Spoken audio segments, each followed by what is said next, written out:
ভাই দুইটা সিঙ্গারা দেন, কালকে টাকা দিয়ে দিমুনে।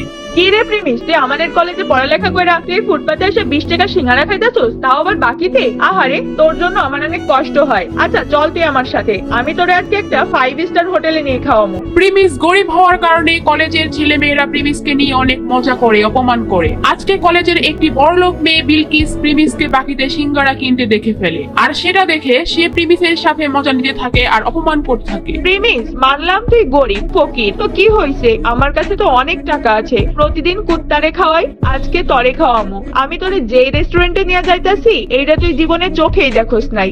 বিলকিস প্রিমিসকে যে রেস্টুরেন্টে নিয়ে যাবে সেটার নাম শুনে প্রিমিস রাজি হয়ে যায়। প্রিমিসের কোনো ধারণাই ছিল না ওই রেস্টুরেন্টে যাওয়ার পর যে কি একটা ঝাটকা খেতে হবে, কারণ এই রেস্টুরেন্টের মধ্যে বিলকিসের বয়ফ্রেন্ড বসেছিল আগে থেকেই। বিলকিস, এই প্রিমিস তোমার সাথে কি করে? এই ফকিররে তোমার সাথে রেস্টুরেন্টে কেন নিয়ে আইছো? আজকে কুত্তা জায়গায় এই ফকিরনের পোলা প্রিমিস রে কি খাওয়াইবা নাকি? শান বেবি, এমনি নিয়ে আসছি ওরে, ওই দেখুক আমাদের মতো বড় লোকেরা কত দামি রেস্টুরেন্টে খাওয়া দাওয়া করি, ওই বুঝুক ওর কোনো ক্ষমতাই নাই আমাদের সাথে মিশার। ও যে কয় টাকা মাসে কামায় তত দিয়ে রেস্টুরেন্টে একবেলা খাবারও পাওয়া যাবে না।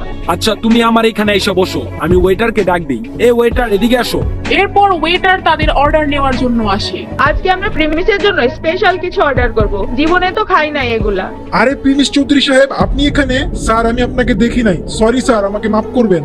প্রিমিসকে দেখে ওয়েটার আশ্চর্য হয়ে যায় আর ওইখান থেকে চলে যায়, কিন্তু বিলকিস আর বিলকিসের বয়ফ্রেন্ড এটা দেখে একেবারে অবাক হয়ে যায়, আর তারা দুজনেই বুঝতে পারে না ওখানে কি হলো। প্রিমিস, তোমার এই ওয়েটার চৌধুরী স্যার কেন বললো? তার মানে কি তুমি এই হোটেলে আগেও আসছো? খুব তাড়াতাড়ি সব বুঝতে পারবে। কিছুক্ষণ পরে ওয়েটার 50,000 টাকা দামের একটা কোল্ড ড্রিঙ্কস নিয়ে আসে ওখানে আর বলে, চৌধুরী স্যার, এই যে নেন আপনার ফেভারিট কোল্ড ড্রিঙ্কস। এত দামি কোল্ড ড্রিঙ্কস? এই প্রিমিস, এত দামি কোল্ড ড্রিঙ্কস এর বিল কি তোর আব্বু দিব নাকি? এটা শুনে প্রিমিস একটু হাসতে থাকে, আর ঠিক তখনই ওয়েটার বলে, প্রিমিস চৌধুরী স্যারের বিল দেওয়ার কোনো দরকার নাই। মানে কি? হোয়াট? 20 টাকার সিঙ্গারা বাকিতে খাওয়া প্রিমিসের কাছ থেকে 50,000 টাকার কোল্ড ড্রিঙ্কস এর টাকা ওয়েটার কেন নিচ্ছে না? ওয়েটার প্রিমিসকে চৌধুরী স্যার কেনই বা বলতেছে? কে এই প্রিমিস? জানতে চাইলে দিবস গেমিং এর ফুল ভিডিওটি দেখতে থাকুন। প্রিমিস খুব সাধারণ একটি ছেলে, সব সময় ময়লা সেলাই করা জামা কাপড় পরে কলেজে আসতো। প্রিমিস কলেজে পড়াশোনার পাশাপাশি একটি রেস্টুরেন্টে ফুড ডেলিভারির কাজ করে, সেখানে সে মাত্র 8,000 টাকার বেতন পায়। আর মজার ব্যাপার হলো, প্রিমিস যে কলেজে পড়ে সেখানে তার একটি গার্লফ্রেন্ডও ছিল, আর তার নাম হলো সুনাইরা। তো একদিন সন্ধ্যাবেলা যখন প্রিমিস তার ফুড ডেলিভারির কাজ শেষ করে বাসায় যাবে, ঠিক তখনই তাদের রেস্টুরেন্টে একটি অর্ডার আসে, আর তখন সেই রেস্টুরেন্টের ম্যানেজার প্রিমিসকে ডাকে এবং বলে, এই প্রিমিস দাঁড়াও, একটা খাবারের অর্ডার আসছে, এটা তুমি ডেলিভারি দিয়ে আসো। স্যার আমার তো ডিউটির টাইম শেষ, আর আমি এখন অনেক ক্লান্ত, কলেজ থেকে ফিরে এখনো কিচ্ছু খাই নাই, আমার কলেজের অ্যাসাইনমেন্টও বাকি আছে। স্যার আপনি এই অর্ডারটা অন্য কাউরে দিয়ে ডেলিভারি করায় দেন। তোমার তো সাহস কম না, তুমি আমার মুখের উপর তর্ক করো। আমাদের বাকি ফুড ডেলিভারি বয়েরা এখন বিজি আসছে, এটা তোমারই এখন দিতে হবে।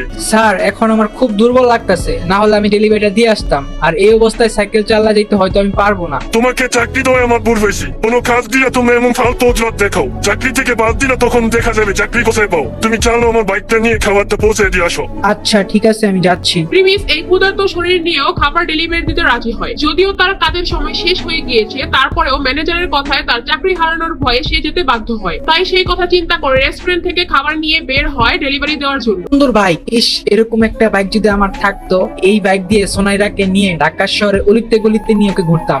সুনাইরা হচ্ছে প্রিমিসের গার্লফ্রেন্ড, আর সুনাইরা বাইক অনেক পছন্দ করে। প্রিমিস যেহেতু সুনাইরাকে অনেক ভালোবাসে, সে তার বেতনের টাকা থেকে যখনই কিছু টাকা বাঁচাতে পারে সুনাইরার জন্য গিফট কিনে নিয়ে আসে। প্রিমিস মনে করে সুনাইরা তার পাশে সারা জীবন থাকবে। সুনাইরা প্রিমিসকে অনেক ভালোবাসে, এটাও সে মনে করে। আর তারপর প্রিমিস ফুড ডেলিভারি দেওয়ার জন্য তার গন্তব্যে পৌঁছে যায়, আর সেটি ছিল একটি দামি হোটেল। হোটেলের ভিতর যখনই রুমে নক করে, আর তখন ভিতর থেকে দরজা খুলে দেয় একটি মেয়ে। সেই মেয়েটি আর কেউ নয়, সেটি ছিল প্রিমিসের গার্লফ্রেন্ড সুনাইরা। আরে সোনাইরা, তুমি এখানে কি করতেছো? তোমার সকাল থেকে মেসেজ দিতাছি, ফোন দিতাছি, কোনো রিপ্লাই নাই। আচ্ছা ওয়েট, তুমি কি খাবার অর্ডার দিছো? আর তুমি এই হোটেলে কি করতেছো তোমার বাসায় রাইখা? এই ডেলিভারি বয়ের সাথে তো কিসের কথা? আরে প্রিমিস দেখি আমাদের কলেজে পড়ালেখা করে সেই ছেলে এখন ফুড ডেলিভারি বয়। সুনাইরার সাথে এখন যাকে দেখছেন সে হচ্ছে রাসেল। প্রিমিসরা যেই কলেজে পড়তো সেই কলেজের ম্যানেজমেন্টের দায়িত্বে থাকা একজন বড় লোকের ছেলে, সেও ওই কলেজেই পড়ালেখা করে। সোনাইরা, তুমি এখানে কি করতেছো ওর সাথে? তুমি আমার মেসেজে রিপ্লাই দিচ্ছ না, ফোন ধরতেছো না, আর এখন তুমি এখানে বসে আছো ওর সাথে। সুনাইরার তখন আর কিছু লুকানোর থাকে না, তাই সুনাইরা বলে, তোর সাথে আমার ব্রেকআপ। তোর মতো ফকুন্নির সেলদের সাথে ওদিন রিলেশন করছি, এটা তোর ভাগ্য। তোর তো একটা বাইক কেনার সামর্থ্য নাই, আমাকে কোথাও ঘুরতে নিয়ে যাস না। তোর মতো ফকিনের পোলার সাথে কে রিলেশন রাখবে রে? প্রিমিস সুনাইরার কথা শুনে যেন তার মাথায় আকাশ ভেঙে পড়লো। প্রিমিস সুনাইরাকে নিয়ে এত স্বপ্ন দেখতো, আর সেই সুনাইরা তার সাথে এই কাজ করলো। প্রিমিস একদম নীরব হয়ে ওইখান থেকে চলে আসতে থাকে। সারাদিন না খাওয়া, তার মধ্যে এত বড় ধাক্কা, সে একদম ভেঙে পড়ে। আর ঠিক তখনই কাহিনীতে আসে নতুন টুইস্ট। তার ফোনে একটি মেসেজ আসে, আর সেখানে লেখা থাকে প্রিমিস চৌধুরী আজকে থেকে তার অভাবী জীবন থেকে মুক্ত, আর তার ব্যাংক অ্যাকাউন্টে 500 কোটি টাকা অ্যাড হয়েছে, এবং সে তার পরিবারের গরিবী পরীক্ষায় পাশ করেছে। আপনারা হয়তো ভাবছেন এটা আবার কিসের পরীক্ষা। চৌধুরী ইন্ডাস্ট্রির একমাত্র ছেলে ছিল প্রিমিস। তাদের চৌধুরী পরিবারের একটা নিয়ম ছিল, তাদের পরিবারের ছেলেদের তারা ছোটবেলা থেকেই সমস্ত সম্পত্তি ও টাকা পয়সা থেকে বঞ্চিত করে দেয় এবং গরিব অবস্থায় ছেড়ে দেয়। একটা সময় গিয়ে যখন তাদের 21 বছর বয়স পূরণ হয়, তখন তারা তাদের সমস্ত সম্পত্তি ফিরে পায়। আর সেই দিনটি ছিল আজকে। কি হবে এখন? কি করবে